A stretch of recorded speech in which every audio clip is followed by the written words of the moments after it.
Hey everyone, good morning, good afternoon, good evening, depending on where you're joining from. Welcome to CoinGecko's Virtual Meetup number 21. We're about to explore the Arbitrum ecosystem. So just to introduce myself, I'm Zhong. I'm the head of research here at CoinGecko. And today I'm very happy to be joined by three guests today. Karel, co-founder of TreasureDAO. We also have Mikey, who's also the co-founder at Vesta, and we also have Coinflip joining us from GMX as well. Before I begin, I just want to say thank you to KuCoin, who's our sponsor for this meetup today. Thank you again so much for KuCoin for continuing to support us on our meetups. Yeah. So I think just a bit of introduction and a bit of the topic before we get into the panel itself. I think most people who are sort of joining the stream would be familiar with Arbitrum, have heard of Arbitrum before. If you haven't, Arbitrum is obviously one of the layer two L2 rollups on Ethereum, right? It's one of the two I would say most prominent optimistic rollups that I have on Ethereum. And it really has captured the imagination of users everywhere, using the ecosystem. And with us today, you really have some of the most exciting and widely used apps on Arbitrum today. So it currently already has 2.8 million unique addresses, and it's really the chain with the fourth largest in TVL. I just looked it up on DeFi Llama, with 1.63 billion in US dollars in TVL. So let's get straight into it, and I guess I'm gonna kickstart the meetup by asking a few questions, and then if you guys have any questions for our speakers today, feel free to put it up in the Q&A. We'll have people pick it up, and hopefully at the end of the meetup, we'll have some chance to put these questions to our speakers and answer some of your questions as well. So let's begin, right? I guess welcome again, Karel, Mikey, Coinflip. I think the first question really is more big picture. All of you guys are building projects on Arbitrum. I think we're seeing a lot more traction as well. A lot more projects are starting to expand and build onto Arbitrum. I guess wanted to ask all of you guys, give us a perspective of why do you think people and developers and projects specifically are streaming into Arbitrum, and why did your respective projects decide to build on Arbitrum itself? And did you consider maybe like other sort of layer twos as well? And ultimately you obviously landed on Arbitrum. So maybe we can start with Karel. Yeah. Yeah, absolutely. Thanks for having me. Super excited to be on this, and thanks KuCoin, CoinGecko for having us. So background, just before I get into it, I mean, just for context, Treasure, we formed, in September 2021. Arbitrum, they launched kind of end of August. So the timeline for all of us kind of lined up quite well. A lot of what we had sort of looked at initially, and obviously like there are tons of options out there. I think for us, it was important, given that we're pretty much ETH maxis across the team, but just the importance of kind of the security considerations of Ethereum. Our team had a ton of experience just building within the network. I think for the gaming use case, I mean, it was always critical for us to move to an L2 at some point. And I think for us it was even just looking at the bull run, and how slow everything was and how costly everything was. We needed to move over. I haven't used kind of L1 too frequently since then, but I mean, even today the user experience on L1 versus something like Arbitrum is it's so different. So it's needed for gaming.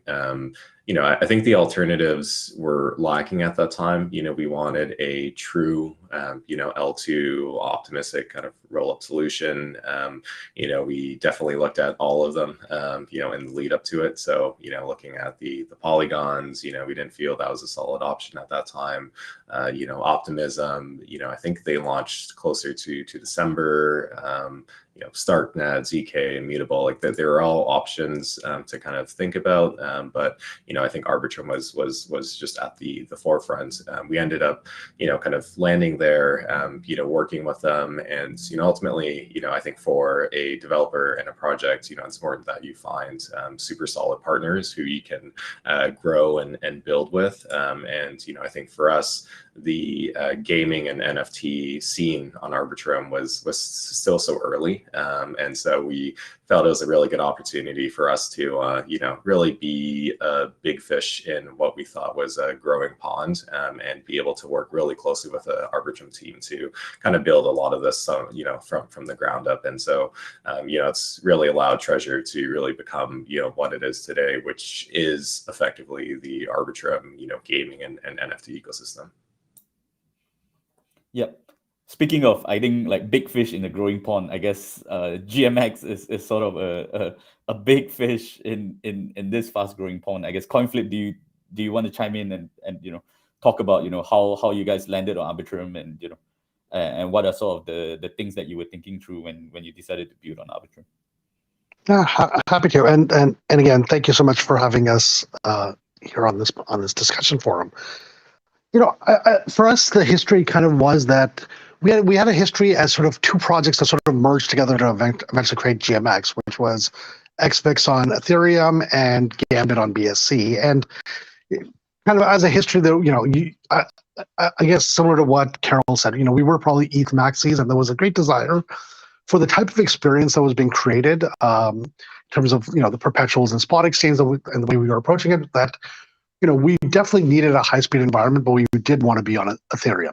Being on mainnet was just simply unviable. We tried it; it didn't work. And when we sort of looked at the different rollups, I think the easiest way to put it was, we really were a community project that just sort of kept gaining speed. There was no great benefactor. There was no big funding, any of those things in place. So whereas, and I don't it's just maybe, today I think Optimism and Arbitrum and everybody are really evolving. Everything's kind of coming together. But at that stage, Optimism really tried to do this bit of a walled garden experience, select partners who will be able to deploy, who had big names and who are going to be there. Arbitrum was an open environment. I think that it sort of harkened back to the early days of Ethereum that way. So, I think our community sort of really embraced that. And when we looked at all the options, and again, same thing at that stage, Polygon was having a lot of network issues. BSC, where we already had been, was the same. And there was just a real sensible approach with how Off-Chain Labs was going about building up Arbitrum, and it gave you faith as to that direction. And as we said, we could deploy, and I think that made a huge difference. And we were really proud of it. I mean, we deployed on literally the first day that Arbitrum went sort of live for dApps to be running, and we, and it's been our home since. So, in terms of the individual tech stack, obviously the almost instant execution and the fact that effectively the way transactions work, you really can't front run transactions, was another really important aspect that we found very useful, because just because of the way we had structured our system and our system design. Yeah, and I think we'll get into a bit more of that, but I just wanted to turn to Mikey as well. Mikey, building on Arbitrum, how has your experience been, and sort of why Arbitrum? Yeah, sure.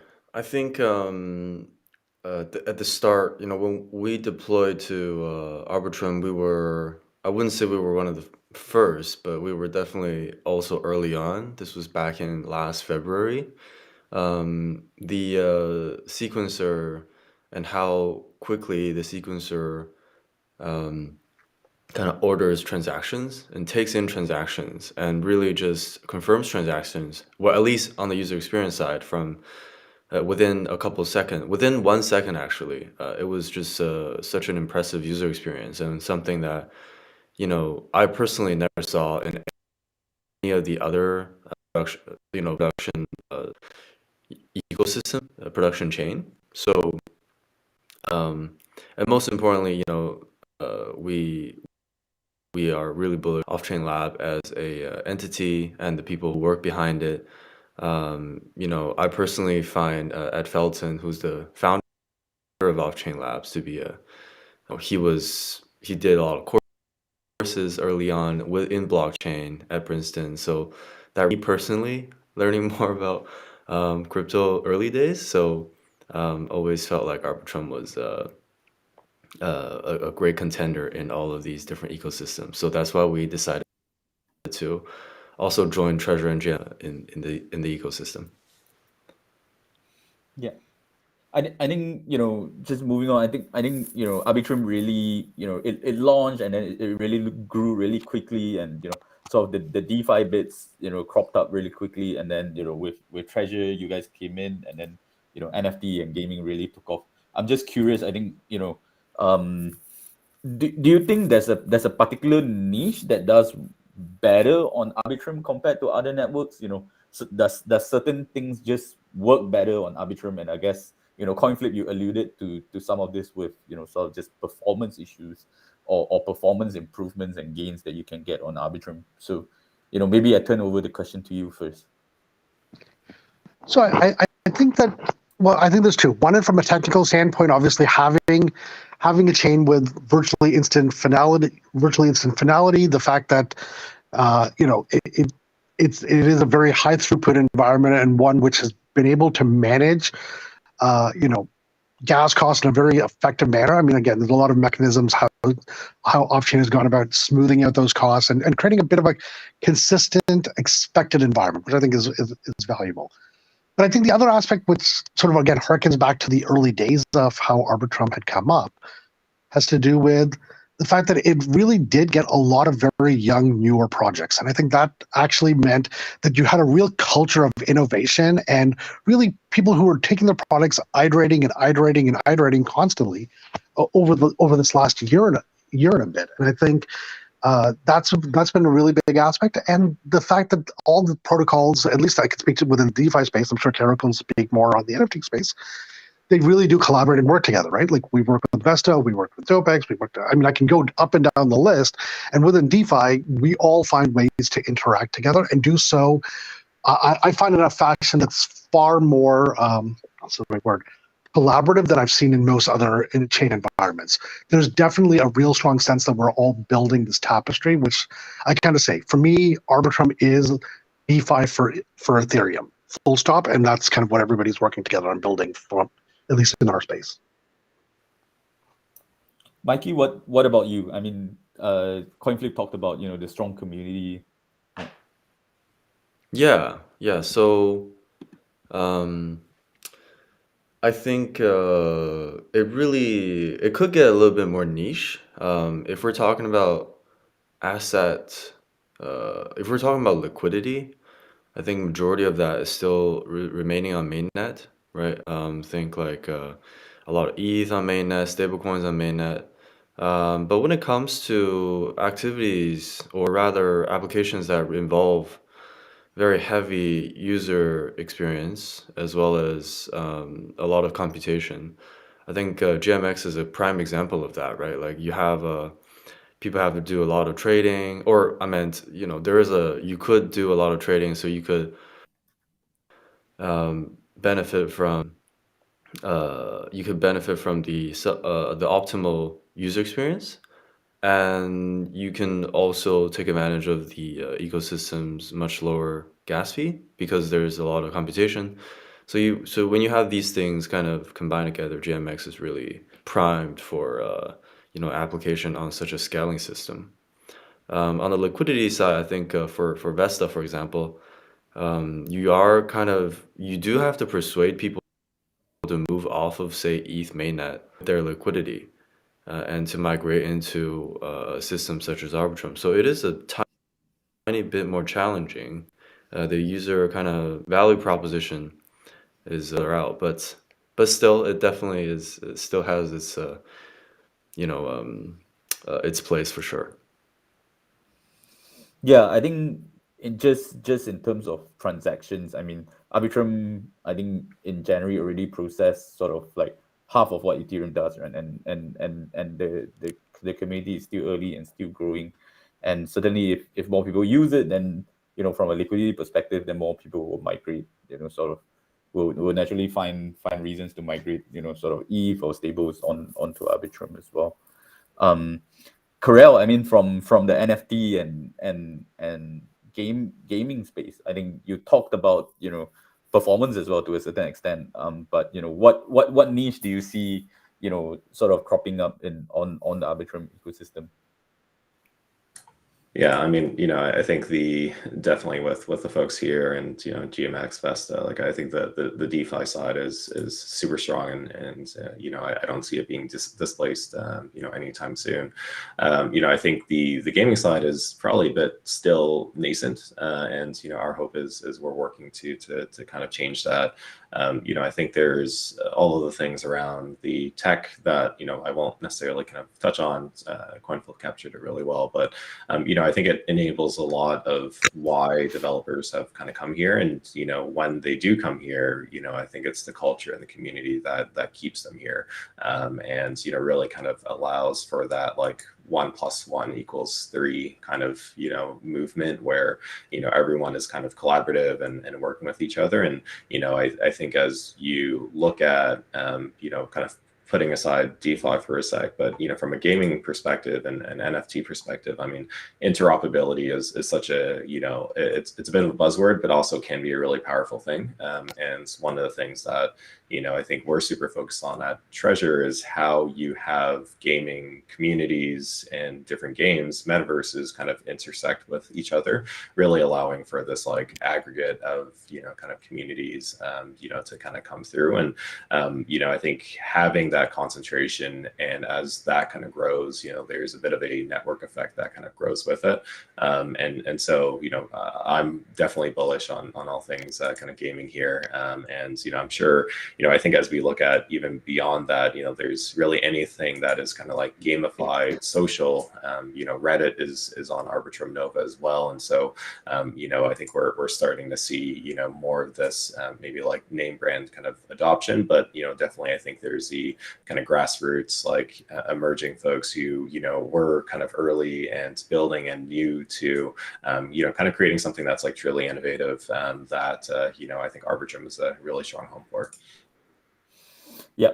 So you already mentioned Arbitrum Nova. So hold that thought here. We're going to talk a bit about Nova later on. But I think Mikey talked about the Ethereum, right, mainnet really being sort of the where people are right now, as certainly in terms of DeFi. I mean, in terms of TVL and stuff like that. But at the same time, right? So there is Arbitrum, there is Optimism, but there's also a bunch of layer 2s coming up, right? So you have ZK Sync, you have Scroll, especially the ZK ones, right? So there's a bunch of sort of ZK rollups coming up. I guess but they're not here yet, right? So to a certain extent, Arbitrum and Optimism really had a head start in terms of layer 2s, in terms of getting ahead and building their own community and building the ecosystem.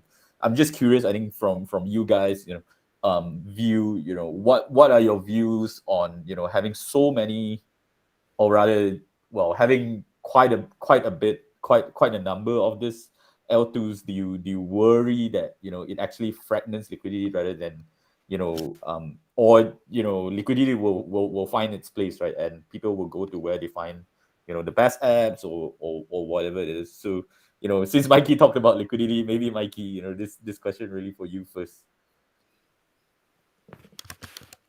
Right, as in, how do we Yeah, how do you view the other L2s, right? Like okay. yeah. Yeah. To be brutally honest, I haven't paid a lot of attention to, let's say, Optimism. I would love to, but it's just, operation really get in the way of, looking at all this. There's so much stuff to look at.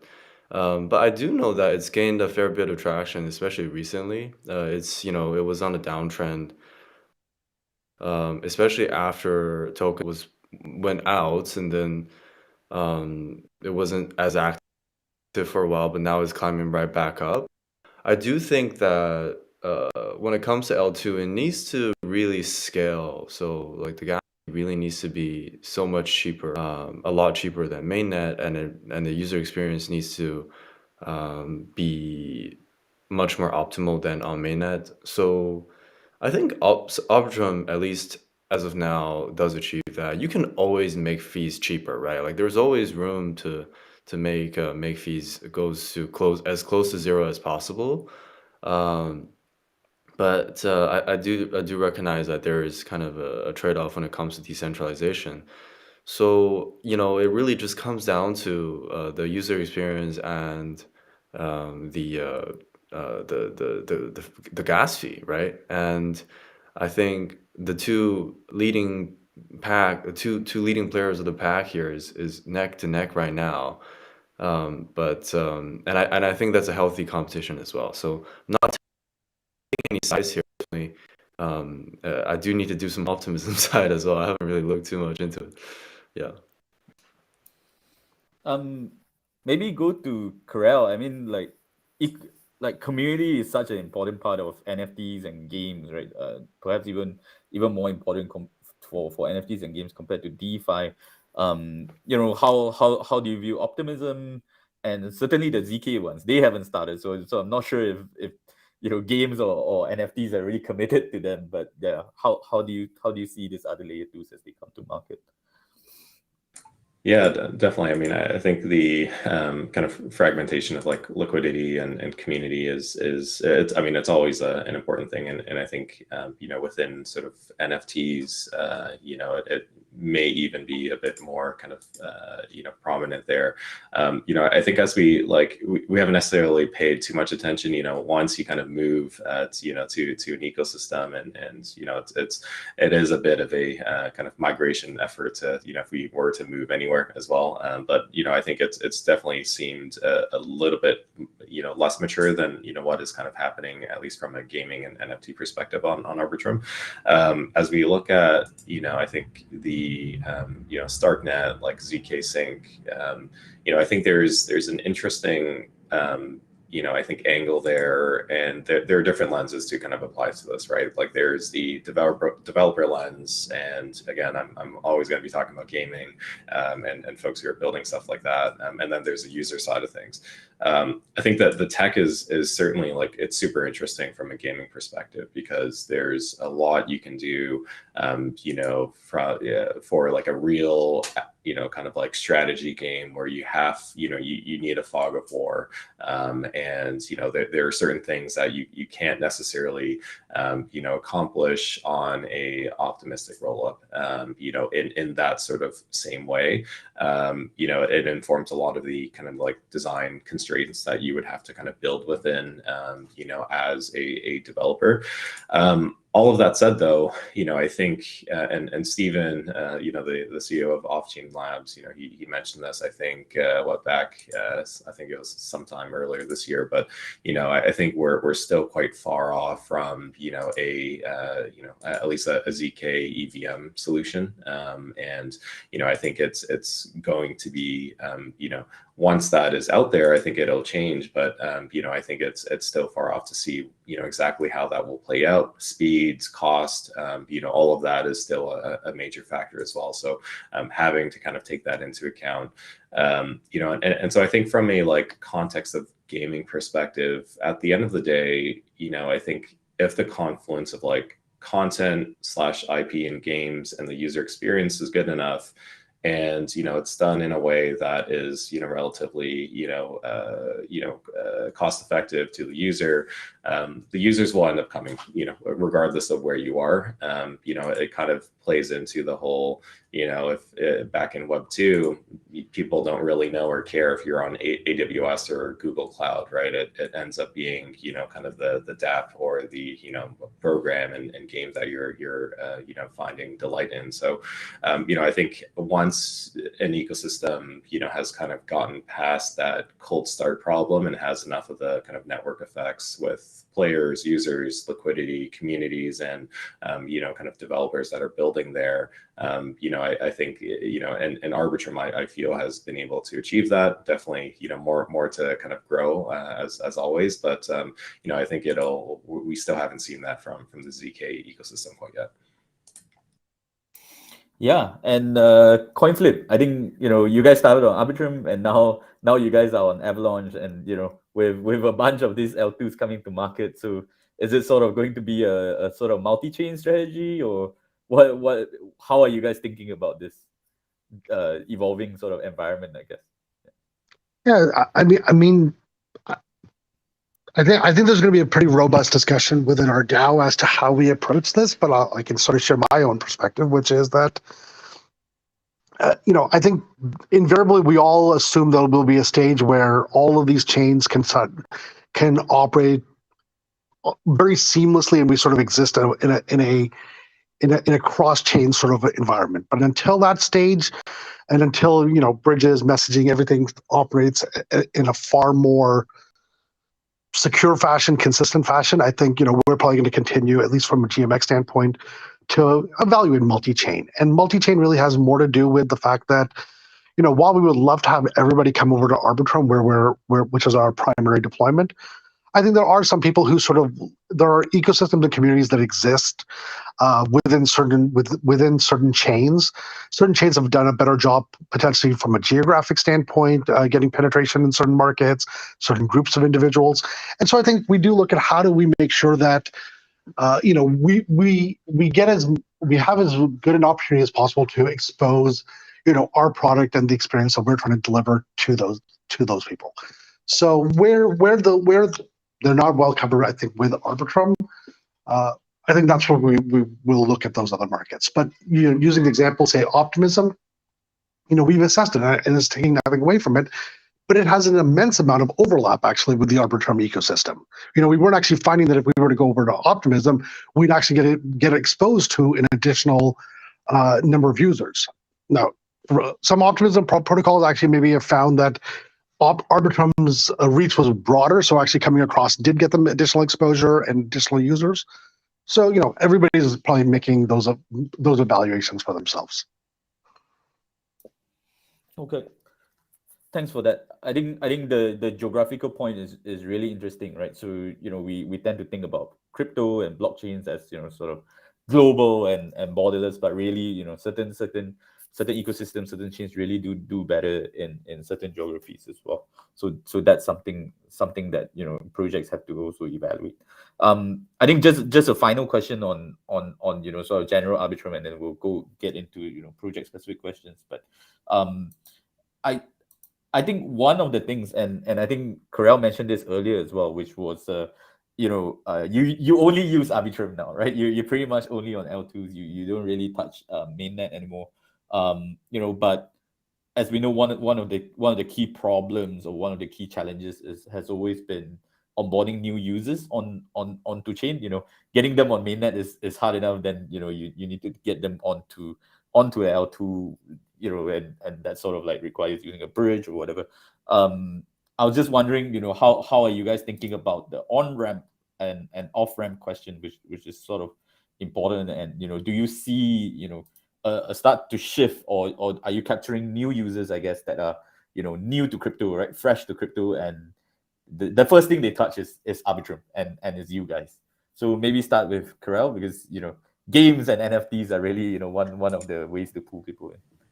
Yeah, definitely. I think that the landscape has really changed since the early days. Initially it was really just through dexes, and I think for us, like our main dex was Sushi.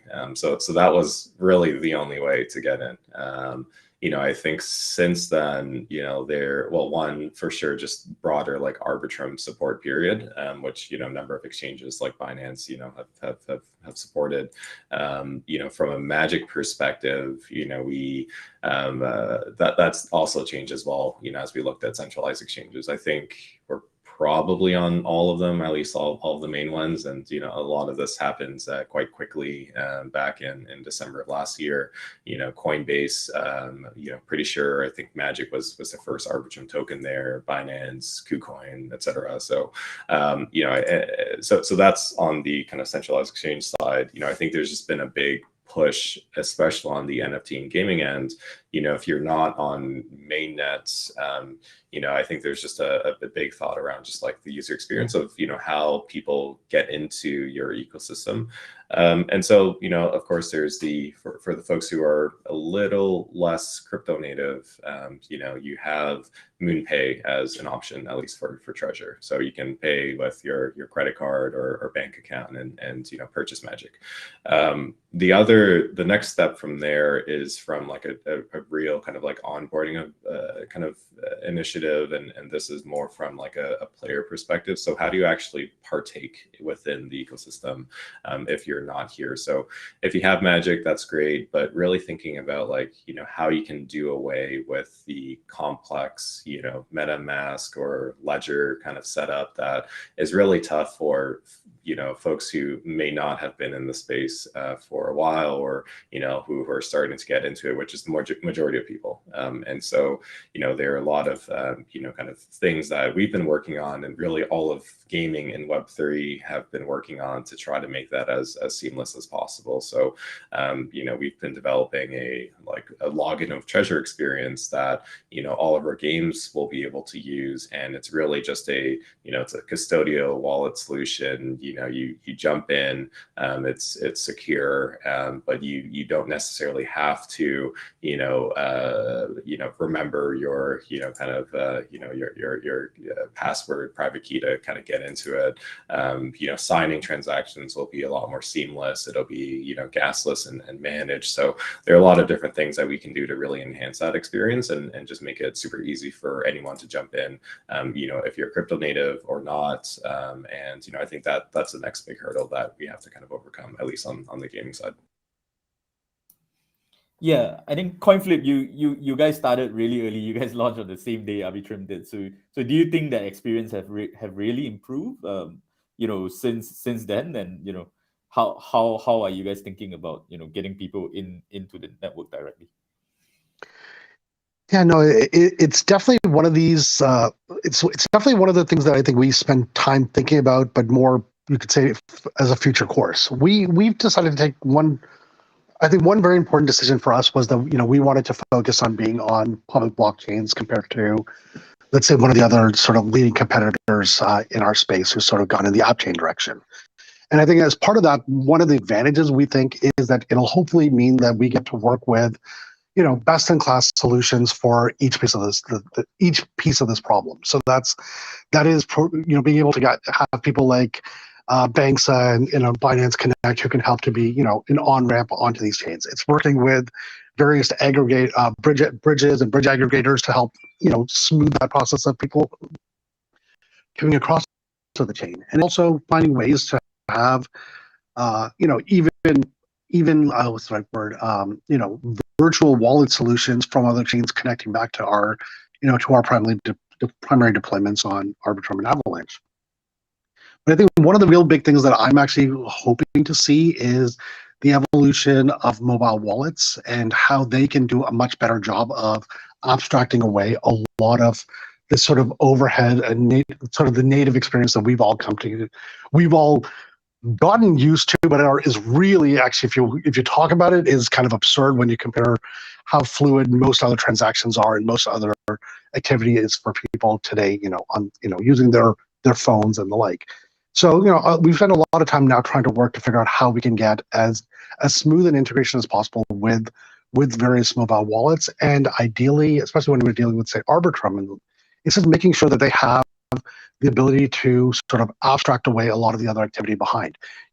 As you said, if somebody has funds coming out from a centralized exchange, can they natively get those funds over to Arbitrum? If they're present on another chain, is there a way for there to be a one-click experience for funds to now be available so that they can take advantage of Vesta and GMX and all the other DeFi protocols that are available on Arbitrum?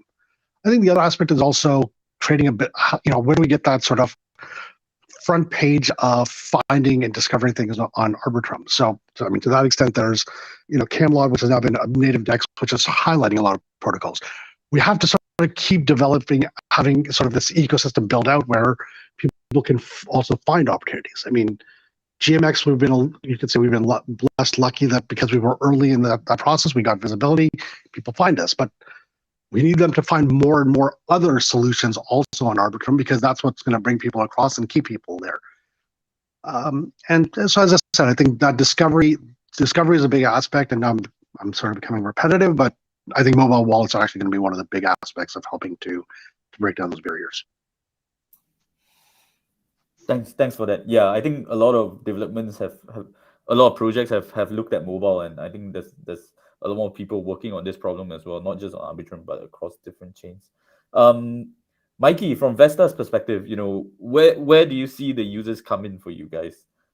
Is it through a centralized exchange and they get onto Vesta, or how do you see this happening? Yeah, I think for us, it's twofold. First one is partnership driven. We do have a deep integration with Olympus, and so we've been able to kind of partner with them, and they've been funneling a lot of users from who are holding OHM onto our platform.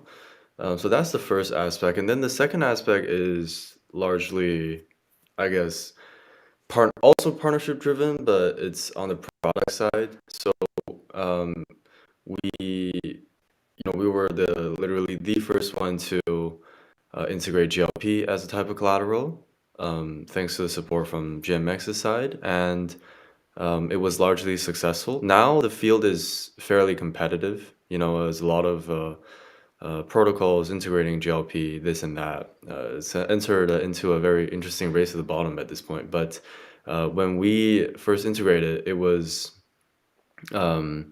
we received full support from GLP. We received full technical collaboration from them as well. So our initial thinking process was we would be collateralizing all of the different types of assets on Arbitrum. And GMX being the one with this most significant, most significant value proposition, most significant product market fit on Arbitrum, that asset, the GLP, is just, it was super popular, and it's the perfect collateral to that people want to gain more exposure on. So that's what drove a lot of usage for us. Yeah, I think let's stay on that question a bit, because stable coins are sort of back in the spotlight. With all these things with BUSD, but certainly I think a lot of people are trying to build protocol native stables and other different stables. I think the space is still looking for a decentralized, a truly decentralized stable coin that actually works. And I think you talk a bit about how you certainly grew Vesta, with partnerships, with integrating new collateral. I'm just wondering, could you talk to us a bit more about Vesta? How are you thinking about this problem? How can you grow? And I guess the question is, at this point, is about acquiring more users, but also I think in terms of the design and sort of improving the stability as well of the stable. Yeah, on a high level, I think firstly I want to put out a disclaimer, which is we pay attention to regulatory development. We don't want to be outright illegal. We don't fully agree with legality of certain nation states, for example, but we do have to, we do take certain actions to respect them. And going back to your question, I think it's certainly very competitive. We see all these different protocols coming up with their own stablecoins, Curve, Aave, there's DYED, there's all of these different stablecoins coming out, all with their native interesting model, and that's something Vesta is growing into as well. Vesta started as like a more of a plain fork of Liquidity, but now has the interest rate. We've added a kind of a saving mechanism. All of these different things is effectively value proposition for each of the stablecoin. That's what really differentiates one from another, I would say. Product different from the ground up is going to attract different crowd. Obviously, you have marketing that will, play with influence other parts as well. But I do believe that product offering, inherent product differentiation, is what will drive like people to different projects. Yeah. Okay. Coinflip, I think with GMX, obviously, you guys are really successful, and it sort of inspired a whole bunch of copycats, right? So this is DeFi, and if you're successful, someone's gonna fork you, right? Or more than someone, right? A few people are gonna fork you, and they're gonna launch in different chains where you're not there yet, right? Whether that's on Polygon or a Phantom or whatnot. And I guess, question for you is, do you look at these folks? Do you see them doing anything interesting that maybe you're gonna take back into GMX for discussion? You guys already dominate this space on Arbitrum, so I think we're also interested to hear what sort of the future plan for Arbitrum and for GMX, and how are you guys planning to further grow it? Well, so it's always an interesting situation. I mean, I will say that for the most part, there's been many forks, and by and large, from a GMX standpoint and from the DAO standpoint, we don't sort of sanction or get involved with them, because we do believe that maintaining a protocol like GMX is far more than just the code base. There is actually a lot of operational security, a lot more involvement in terms of maintaining the infrastructure around it, and we are hopeful, and we've definitely seen some groups that have been very considerate about how they've approached it, and others who've not. And so we just it's just easier for us not to focus on them. But I also think it's all really interesting, because if I go back to the history, a lot of the concept around GLP was, how could you create liquid markets on chain, utilizing oracles, even if you didn't have a very deep liquidity base. And I think that's why it's been very interesting that as people have forked the GLP model, they've been able to very successfully deploy on other chains, maybe attract a small amount of capital, but have a very successful protocol that delivers an experience to their users. The problems and the things that GMX and now the contributors have been focused on has really now been about, well, how can you actually now take these markets and really have much deeper liquidity available, and how can you make them sort of address now this broader need for people to trade, which I think GMX has sort of been one of the parties that's helped sort of catch people's imagination, that has said, a native on-chain experience can deliver this. And I think that's where our focus now is on our V2. It's the code name was sort of GMX Synths for synthetic markets, but we are now calling it our V2, and it's currently out in audit. We're hoping to be out on testnet next month. It really is our effort to really apply and scale up what we're doing with GMX to more crypto assets, and even to non-crypto assets where the demand exists for them to be traded on chain. And it's been sort of an evolution of taking our history and our heritage with community traders, community liquidity, but now also making sure that other market participants can come in and help us to sort of create these markets on chain. And I think that's really what we're excited about. And more than anything else, it's actually taking all these partners who we've been working with. There's in excess of 50 protocols that have integrated in one way or another with GMX, and now give them also more and more opportunities to build vaults, build strategies around collateral assets for our liquidity tokens, be able to integrate in new innovative ways, including trading on the platform. And so that's really our focus. It's taking this ecosystem and really hopefully giving them, a new set of tools to be able to build, exciting new products. Well, yeah, really excited to hear that. I think this V2 thing and the fact that it's going to come so soon. I think we're definitely looking forward to see what comes out of that. Um, I I I want to turn to Karel as well. I think let's talk a bit about Treasure, because you guys took quite a different approach, I would say. So Treasure is not one game or one NFT project. Treasure is sort of like an umbrella of games and things like that. And I don't think we've seen this done successfully on other chains, to be honest. There was a question in the chat as well. I was looking at some of the audience chats. So what game is Treasure? Or what games are there? And perhaps give people an idea of Treasure. And you guys have really been a runaway success on Arbitrum. So I really wanted you to sort of talk about how you guys thought about this problem, and why did you guys really approach it this way. Yeah, absolutely. Thanks for that. To say we are, I think we hope to be a success on Arbitrum, but I think our ambitions are much greater than that, and kind of spanning beyond Arbitrum to all the other ecosystems, and hopefully also Web2. But I think for us, like, what we like to call ourselves is the decentralized Nintendo. So kind of a more crypto native game publisher that is leveraging like Web3 to its fullest extent. So a lot of this is centered around our token Magic, and this is used across all of our games.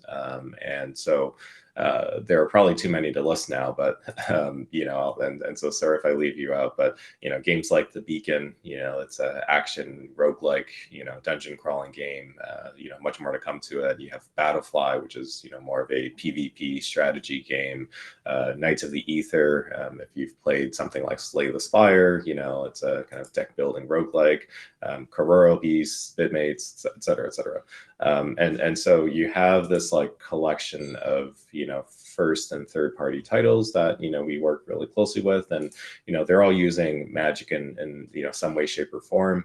We like to call Treasure also almost a really a kind of Web3 nation, and all of our games are their respective nation states, and so they are their own metaverses and communities, but they're all connected through kind of Magic, and so it allows for really people to start to think about kind of Magic as the money of Treasure, in the same way that people think about ETH across kind of Ethereum. We hope this to kind of be the case here, and so you're exactly right. It's it's much more than a single game. If you have Magic, you can use it in really everything across the board within Treasure, and we have a lot more kind of coming down the pike as well. Yeah, I think we earlier mentioned Arbitrum Nova, right? And it was launched, and then they did say it was going to be focused on gaming, right? So one of the main use cases. So I was just curious. I think from you guys' perspective, you guys are sort of incubating and building a lot of games. What do you see at Nova? I guess that's sort of different compared to Arbitrum now. Yeah, and the disclaimer is that we're actually not on Nova, at least yet. So we had started out obviously on Arbitrum 1, and just thinking through, I think it's obviously, we talked a lot about liquidity, we talked a lot about kind of fragmentation of users. Nova in essence is effectively like a separate kind of ecosystem in itself. And so there need to be a big bridging migration event if we ever kind of move there. So that said, though, I think it's super interesting, and they, it's really a chain that's built for gaming and built for social, applications, right? So anything that will require, lower transaction costs, like, maintain the same kind of security, transactions costs, like all that good stuff, I think and having the fallback back to kind of Arbitrum, the Arbitrum rollup. So, I think it's important for a lot of folks who, are definitely kind of building anything that will require, a use of that, and gaming and social, fits that bill well. And so with us not being there, at least yet, there are, a number of other games that are already there. Starfall, I think Forgotten Ruins, their new game is going there as well. A game called Metagates. And then, of course, I mentioned Reddit earlier. So Reddit's community points, really entire application that is, is being built on top of Arbitrum Nova. So, I think we're starting to see, more of that adoption. And, I think they've been going out, quite heavily just to get Arbitrum Nova in front of all the developers. And, I think they have a good chance of really, competing with many of the other ecosystems, given, the experience and kind of focus on developers that they have. Okay, thanks for that. Yeah, certainly, I think they certainly seems to have a good pipeline on Arbitrum Nova, and we'll see when these apps come to the market, how they perform, and how do they interface back to Arbitrum 1 as well. We've talked for about 45 minutes now, so I wanted to turn to some audience questions. There's just a bit of time left. I think one of the questions that did pop up at least a few times is, and was in my original list of questions as well, is about it's just one of the elephants in the room, I guess, which is Arbi token, right? So I know none of you are going to say anything about when airdrop and stuff like that, so I'm not going to ask when airdrop. But I think the question, I think it's a more nuanced one, which is early chains do attract a lot of people coming in because people are doing it with the expectation of airdrop or hoping to sort of earn airdrop and stuff like that, right? So it's a unavoidable, I think, reality of crypto at this point in time, especially for like base protocols. So I think just wanted to get you guys' view. I think do you worry about this? Like, do you think about this? Do you worry that all these guys are here just because they want Arbi tokens, and once Arbitrum inevitably, I guess, airdrops those tokens, you're gonna see users, transactions, sort of leave the environment because they already got what they want, and then they will just dump the tokens and then they'll leave. I guess one way to look at it is sort of, this is how protocols are going to bootstrap users and get people to come into the ecosystem anyway. So I'm just curious to hear how you guys are thinking about this, and maybe start with Coinflip. I mean, if people did over $80 billion in trades on GMX and the airdrop, I think there was probably better ways to go about it. No, so listen, I will say this. I know no doubt there are some people who are early adopters into new chains in the hope of being able to profit from being early participants in that ecosystem. I think to a great extent, the people who I think have done very well in the Arbitrum ecosystem have people who have come, used protocol, contributed, given great ideas, probably bought into those protocols as well, and that those are probably been the most successful people, in this experience. I can only say that looking at what Optimism and others have done, I would hope that if and when off-chain does do a token, that they will take the same care to try to weed out similars and people who have not been trying to actually contribute to the ecosystem.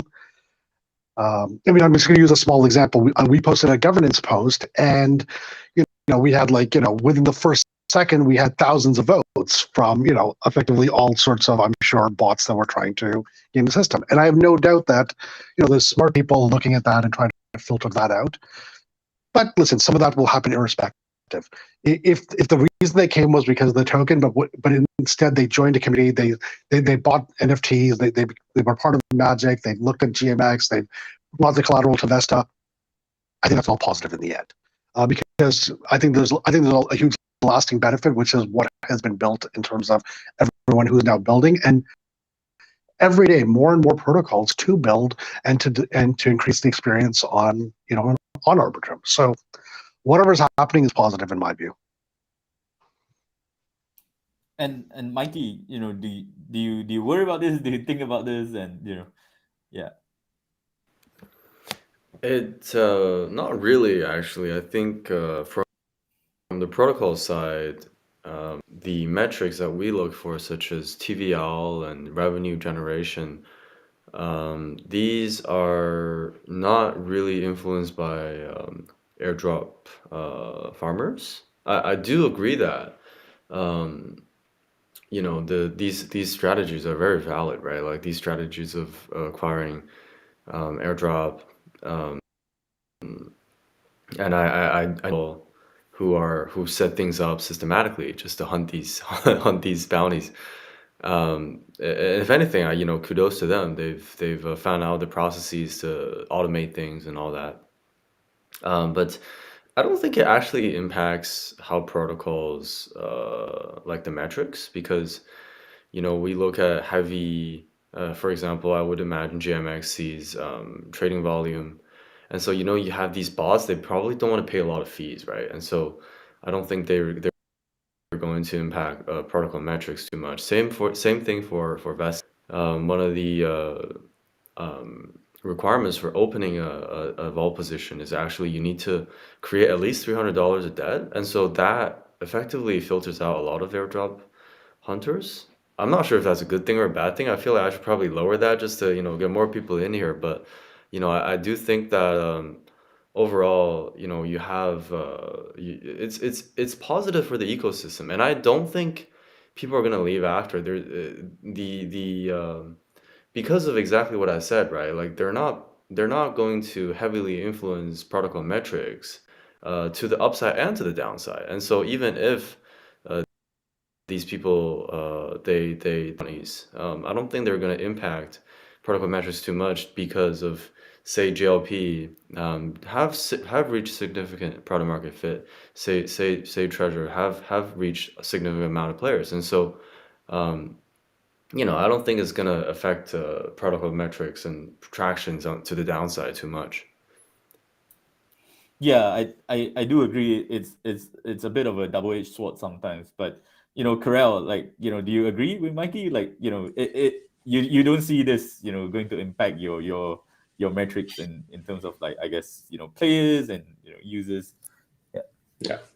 Yeah, I mean, definitely agree. I don't know if I have too much more to add. I think it's been a good, the speculation has been, like a bit of a Trojan horse, which, I think in a lot of ways, if it brings more eyes, more people here, they, try to farm, but then they happen to be delighted by the experience, by, everything that's happening with GMX and Vesta. They play games on Treasure and they happen to stick around. I think it's a net positive. So I think but that said, with everything that's going on, the fact that a lot of this, even before the kind of heat of the kind of airdrop speculation has kind of ramped up. I mean, a lot of it has been organic activity anyway, and it came because of the developers who were just creating amazing applications here that solved a number of different use cases. DeFi as the kind of Arbitrum being the home of DeFi of Ethereum, I think is why people have kind of flocked here, and so I think it shouldn't necessarily affect really the long-term prospects of this. I'm sure there will if and when it does happen, it will. We see this all the time. People dump it, people buy it, and it'll just stabilize at the end. Yeah. Another question that did come up, and I think this is particularly important or relevant to DeFi, is question around security and hacks. We definitely have seen a lot of exploits in 2022 and even before that. We talk a bit about bridges as well on this call today, and those also get exploited on a routine basis. Maybe this is a question for Mikey and for Coinflip. Like, how do you guys think about security for your own protocols, and also when you start thinking about going cross chain and things like that? Yeah. Mikey first, maybe. Yeah, sure. It's top of mind all the time. We've seen some fellow protocols fall into the ground. I think there was the second protocol who enabled GLP as a collateral. They were, I think they had a slight, not a misstep, but just did not take enough precaution in pricing the GLP, and was vulnerable, was attacked. Yeah, it's same thing for across the board, right? You have a lot of value at stake, so same thing as for mainnet, as if it was on mainnet, as if it was on Polygon or wherever. It's no different story here. It's just we need to take extra caution against this. And Coinflip, I know you guys were talking about an audit earlier for your V2. Yeah. How has that experience been? Been great. I mean, actually, we're kind of into effectively like our third audit. But what we've been doing has been doing sort of, audit, stop, audit. But beyond audits, we're now working with, we brought on economic risk managers to also be looking at how our obviously grown considerably in scale and how it interacts with other protocols and its impact on the ecosystem and how we set up our markets. We've been looking at obviously, with our bug bounty program, something we've been really proud about. We have a $5 million bug bounty program that's backed with hard cash. That our DAO has. It's actually basically the biggest investment our DAO has, which is other than our POL, has been setting aside these funds to make sure that if there are bugs, if there are issues, come to us. We will compensate fairly for the fact that you are a white hat and you are doing a good job by protecting users' funds. And I think that's, we found that has been, a very successful program. Again, we've been lucky that as we've scaled, we've been able to say that was an important focus for us, and we've been able to put money behind it. But yeah, no, it's, I think security has to be paramount. We obviously have many, as I said, we've got about 50 protocols working with us. We try our hardest to make sure that anybody who is featured or highlighted has gone through an audit, at least through a reputable firm. They're never a guarantee, but it definitely at least shows that somebody has a commitment to be working appropriately. We always encourage vaults partners to scale up slowly, bring in capital, make sure it works well, allow things to increase. And I think that's, it's worked well. And I think it allows those who want to be early adopters to be a little more aggressive, and allows everybody else to slowly come in as things stabilize. Okay. I know you got to run, so maybe you go first. I think we're also wrapping up. So any last words from you? Any sort of predictions for 2023 Coinflip? The only thing I can predict is that more things that I never thought would happen will happen, and things I'm sure I thought would happen won't happen. So that's about it. Thanks so much for joining us. I think if you need to drop off, we'll wrap up with Mikey and Karel here. Yeah. Great. Thanks so much. And sorry I have to leave. No worries. Karel, what about you? Any sort of parting last words or sort of things wrap up and sort of, what are your plans for 2023? What do you see happening? Yeah, definitely. I think 2023 will be super exciting.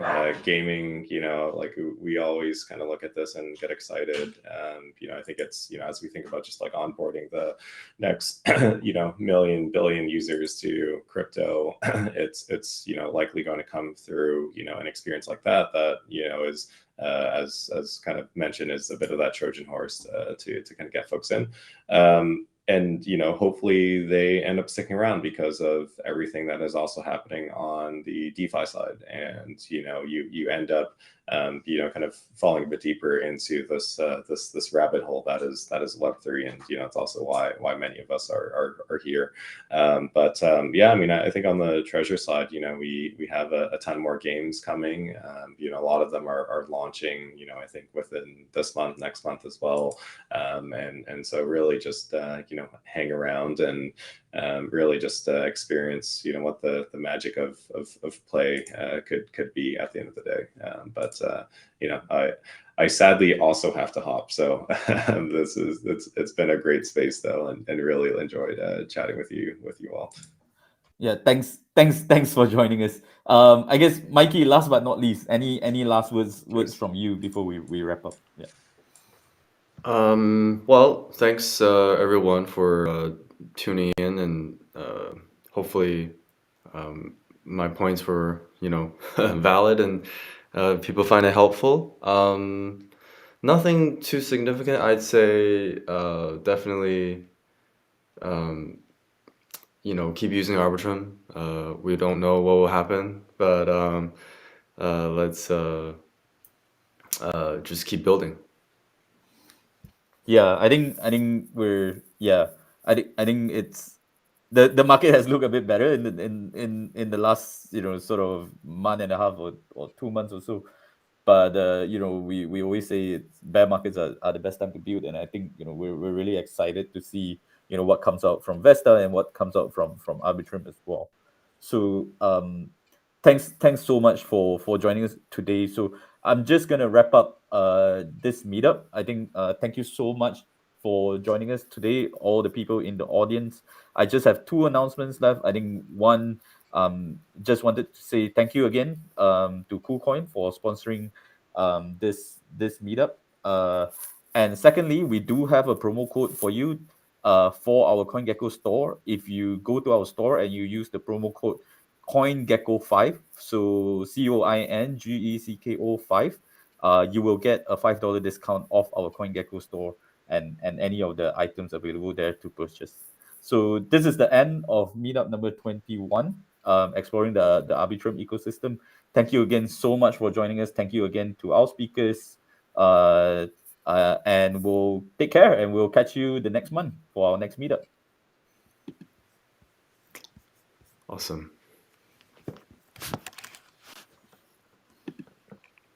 All right, I'm gonna do a hop off.